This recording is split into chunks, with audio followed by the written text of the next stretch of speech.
Today we make history, again, of making history. I want everyone to know that we did open this morning in a rather exciting way. We launched. Falcon 9 launched Starlink satellites to orbit. So what company would do such a thing on the day that they open in the public market? SpaceX would, right? I am so proud of this team. Today, this year we are 24 years old. Elon founded this company in 2002, initially to build rockets and spaceships that will take humans to Mars and even beyond. We've not quite gotten to Mars. We're almost at the moon, but let's just quickly run through the amazing things you guys have accomplished. 2008, 6 weeks after a failure of Flight 3 Falcon 1, we got the first liquid-fueled rocket to orbit from a private company. Yay. Yay. By the way, I should have prefaced this with, everyone said we could never get to orbit. Check. But it was a little rocket.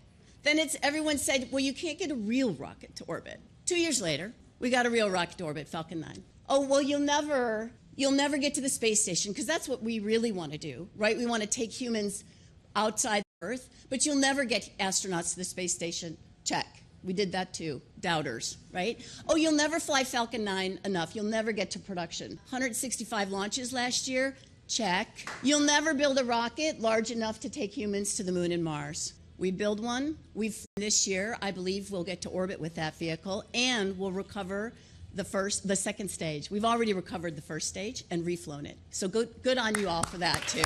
With the acquisition of XAI, is a group on the largest coherent gigawatt-class compute on the planet, which will help us truth-seek and understand the universe. So congratulations to all of us for that. So we're about 22,000 strong.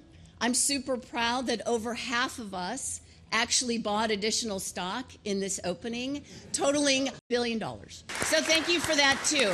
But really the thank yous go to all of you for hanging in there, for keeping a straight spine as the doubters doubt, to achieve historic things every day, multiple times a week. Thank you, all of you, for doing this. And I hope today is a day that you feel great about and that you're celebrating. Now, the Falcon Recovery Team can't take a moment today, but everybody else can, and I hope Falcon Recovery Team could take a moment a little bit later. Yeah. And also, thank you to the families, the partners, the plus ones, the children, the brothers, the sisters, the parents that have lived through that have seen launch failures, that have seen AI compute go down, that have seen kind of the trials and tribulations of this incredibly difficult business. Thank you so much for hanging in there. I know I can't do this without my incredible partner and husband too, and been a great source of support for all the SpaceX team, and you are a huge part of this success too, so thank you for that.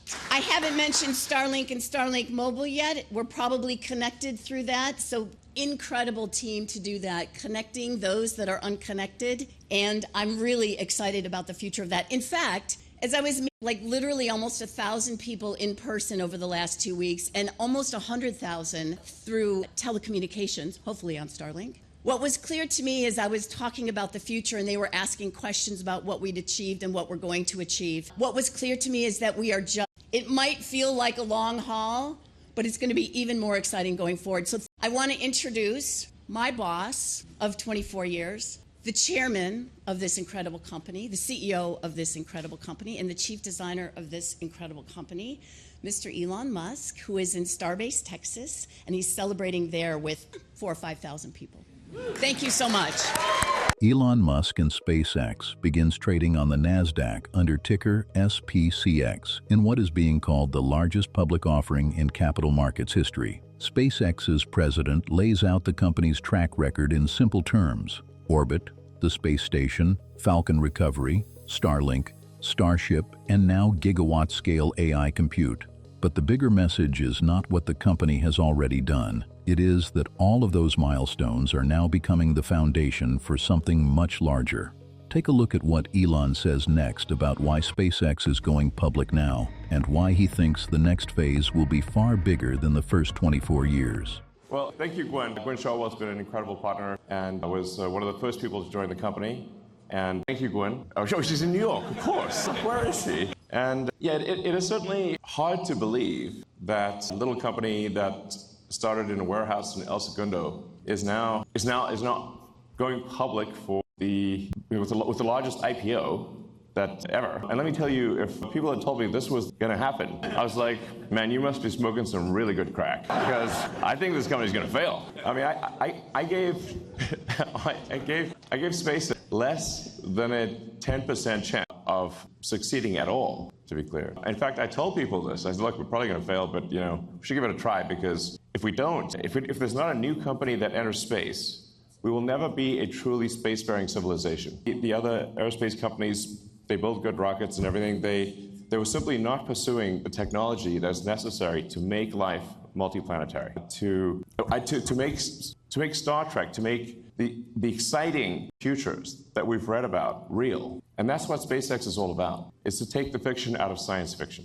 and create an exciting, inspiring future for everyone. We want to be able to take anyone who wants to go to the moon, anyone who wants to go to Mars, or anywhere in the solar system, and maybe beyond the solar system at some point. We want to be able to take you there. Not just a few astronauts. I mean, literally you. If you watch, whoever you are watching this, SpaceX wants to be able to take you to the moon, take you to Mars, and ultimately beyond. And I'm confident at this point that with the incredible team that we have here, that we will do that for you. Musk starts with the most human part of the story, that SpaceX almost never existed, and by his own estimate, probably should have failed.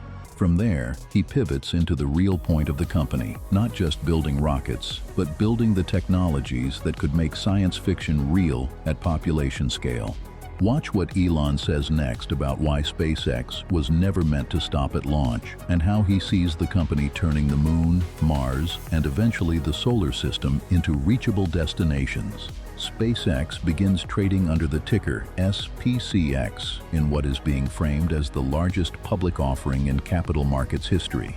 The deeper story is not only that SpaceX went public, but that the company is entering a new phase where rockets, satellites, AI compute, Starlink, Starship, and lunar infrastructure all start connecting into one larger system. For years, SpaceX stayed private while becoming one of the most important companies in the world. Musk has said the company was already cash flow positive long ago, meaning this IPO is not happening because SpaceX needed public markets to survive. It is happening because the next stage requires a scale of capital that goes far beyond ordinary launch operations. The company is no longer only proving reusable rockets can work. It is preparing to build the infrastructure for a future where communications, AI, robotics, and space industry all depend on massive orbital capacity. That is why Starlink V3 matters so much. Musk describes it as 10 to 20 times more capable than V2, with lower latency, larger satellites, more advanced lasers, and far greater bandwidth. But the real point is not just faster internet. The future he is describing is one where AI systems and robots consume far more data than humans do. A person uses limited bandwidth. A machine intelligence network could demand enormous amounts of real-time communication.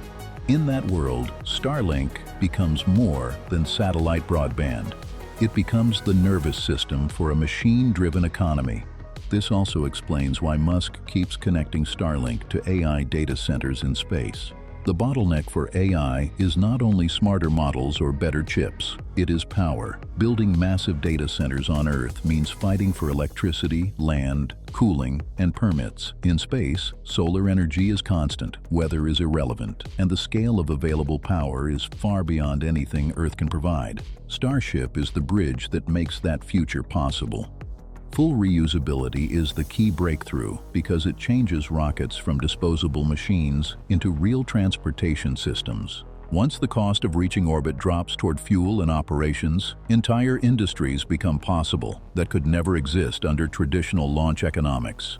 Huge Starlink satellites, orbital data centers, lunar cargo systems, and eventually off-world manufacturing all depend on that same shift. Starship is not just a Mars rocket. It is the transportation layer for the next version of SpaceX.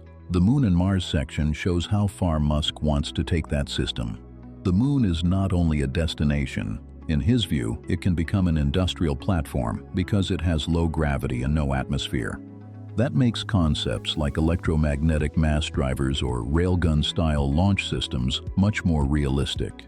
Earth becomes the starting point. Orbit becomes the first major compute zone. The Moon becomes a logistics and manufacturing base. And Mars becomes the next planetary step.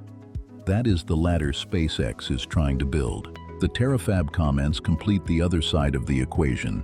Musk points out that America still lacks high-volume memory manufacturing and that even the best-case plans from existing chipmakers may not be enough for future AI demand. That matters because AI progress depends on more than software.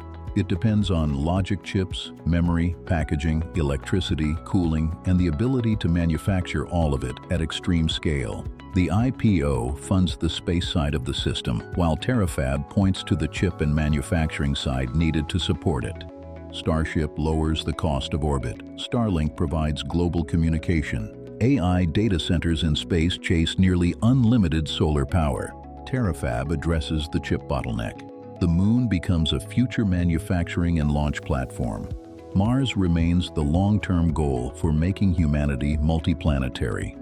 That is why this IPO matters beyond Wall Street. It marks the transition from SpaceX proving the impossible to SpaceX financing the next industrial layer of civilization. The first era was about reaching orbit, landing boosters, launching Starlink, and proving reusable rockets. The next era is about scaling that into communications, AI compute, lunar industry, and eventually a path to Mars. I always think about this, there are always problems on Earth. There are always problems on Earth. There are always things that we wish to be better, that we want to solve here on Earth, and we should solve them. But there also have to be things that get you excited about the future, that make you glad to wake up in the morning, because you can't wait what happens next. And that's the future that SpaceX wants to bring to you. Musk closes with a familiar idea. Earth will always have problems, and we should solve them. But humanity also needs a future that makes people excited to wake up in the morning. That is the emotional core of this IPO SpaceX. It's inviting the public into a long-term bet that launch, bandwidth, compute, energy, and off-world infrastructure can turn science fiction into something real.